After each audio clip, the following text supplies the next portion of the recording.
I saw an unbelievable article of Tiger Woods showing his son Charlie Woods the 3 tee height concept. Now, you need 3 tee heights. You need your absolute fairway finder. You need your stock drive, and then your absolute bombs away. I'm going to show you what scenarios you should use each of them, how you should use them with the right tee height, plus matching the swing. And also through the video, I'll tell you what actual tee height that computes to in castle format. So let's get into it. So this is a prime example of an absolute fairway finder. This is the 12th hole. Now as you go down here, right near your landing zone, you have 2 bunkers plus 3 trees. If it couldn't get any harder. So when I see a scenario like this, it doesn't have to be your stroking next 1 hole. I'm going to tee it up at this height. I'm going to press my tee peg into the ground to where I only want the top of the ball just matching the top of my driver. And this is what I'm looking for and using as my fairway finder. The one where it has to hit the fairway. And that's not the only thing I'm going to do right here. I'm also on this shot, because I'm not looking for absolute distance, I'm going to go down the grip to where 3 fingers sit from the grip end to the top. Usually I'd grip around there where it was 2, maybe just possibly 1, but now I'm going to go to 3. I want control, so that's what I'm looking for here. And then in the actual shot, I think about this as gears in a car. I put it in gear 3. So if gear 5 was like that, my gear 3 would be like this pace. And hopefully you're going to see this one launch down there. Now surprisingly, this won't go that much shorter, but you'll feel way more accurate. Oh, this is exactly why he uses this. Look at that, in play, down the fairway. Now I want to show you something really interesting. As well as that shot, you're going to see some differences. So that launched at 10.1 degrees. So what I find is this launches the lowest, okay? Really does launch the lowest, and then as you start to tee it up higher, we start to see it launch higher. And I'm just going to try and find the distance right here. Now look where I struck that from, right out the ideal middle. I just find you feel way more accurate. 1, gripping down, 2, getting that tee height. And you know what?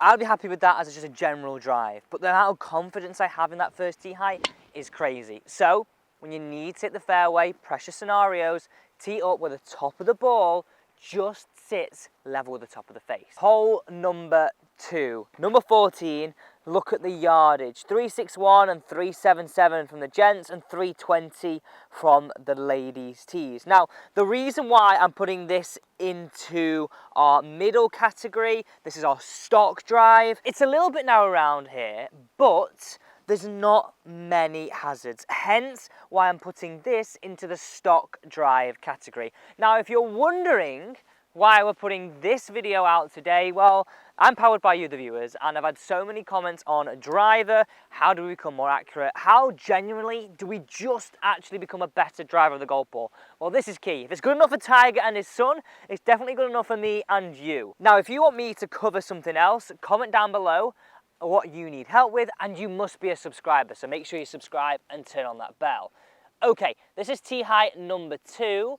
What I'm looking for here is a quarter of a ball sitting above the face. Just a quarter, so let me just gauge that. Yeah, perfect. Quarter of that ball sitting above the face. Now in the first tee height, we spoke about gears. We're in gear 3. I'll show you exactly what we do at the final tee height and how we maximize our distance. But at this point, as our absolute stock drive, I'm looking for you to make a gear 4 swing. And this is key that you match the tee height to the gears. So you've got gear 3, you now got gear 4, just a little bit more in there. And I am at this point going to go back to my original gripping place. All I'm doing here is taking a little bit of speed off my full beans 1. So let's look at distance. Let's also look at launch and see what happens right here. Oh yes! This is just why he says it. This is why he says it. And this is why I tell my students, because I just hit a fairway. Look, I launched it a 0.1 of a degree, a little bit higher, 10.2. So I actually thought sometimes I would launch it a little bit higher than that. And have a look at the total distance here. It's going to be longer. It's going to be longer. Here we go, one more to press. And we got a total distance of 275.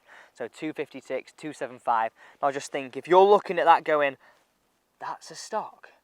What can you now do when you hit it on the full rocket drive? Wonder what it's going to be. So let's head there to the next tee now. Third scenario on our list, the hole number 13. It's a par 4 for the gents, par 5 for the ladies. It's a long hole. Now, it's actually quite a wide hole down here. So this is a great example of where I want you to think high tee peg. I'll show you this height. And remember, at the end of this video, I'll also show you what this computes to in castle format.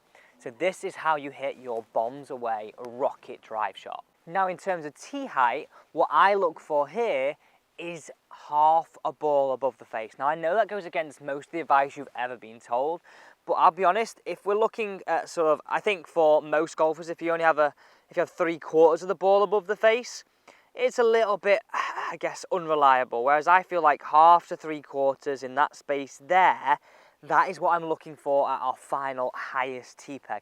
So maybe a little bit lower than you've done normally. So let's get this dialed in here. So we're going to put this down. So we're going to go half to 3/4 of the ball above the face. So roughly around there. Again, remember, I'll tell you exactly what this computes to in that castle format, but the final one is half to 3/4.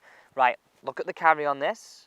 Also look at the launch differences. This is the hole we're about to go down. You can see relatively wide open towards that landing zone, and the fact that it's a long hole really does encourage you to give it a bit more beans. Final thing to add to this, I'm going back up to my normal grip height, just around here, and I'm thinking in terms of speed, gear 5. So really just that normal speed. Right, have a look at the distance and the launch on this. Going to be totally different as we transition from the low to this. Whoa, absolutely nutted. Perfect spot on that hill. Get a kick down. Woo! Now look at the total on this. This is crazy. 282 yards total. And let's have a look at this launch as we go through all these numbers, because I think this is really interesting for you to see. You can see all the data here. There's our club path. Next one along, I think we have our launch angle, 13.7. Remember, our lowest was 10.1. This is our highest, 13.7. Crazy. So let me just tell you quickly what that computes to in terms of castle tee peg height. Let's remind you, you've got your lowest tee height, and you've got your medium, and then the high. So the lowest, I'd be looking at something around a white castle. The medium, something around a pink castle tee, and the highest around that orange castle tee height. Remember, we're looking for the top of the ball on the smallest to sit level with the crown, 1/4 of the ball to sit just above the face on tee height number 2, then on tee height number 3, we're looking for half to 3/4. So a gradual increase in tee height, and that's exactly what Tiger shows his son to become way more accurate, but also take full advantage of certain holes. Thanks for watching, and don't forget to subscribe.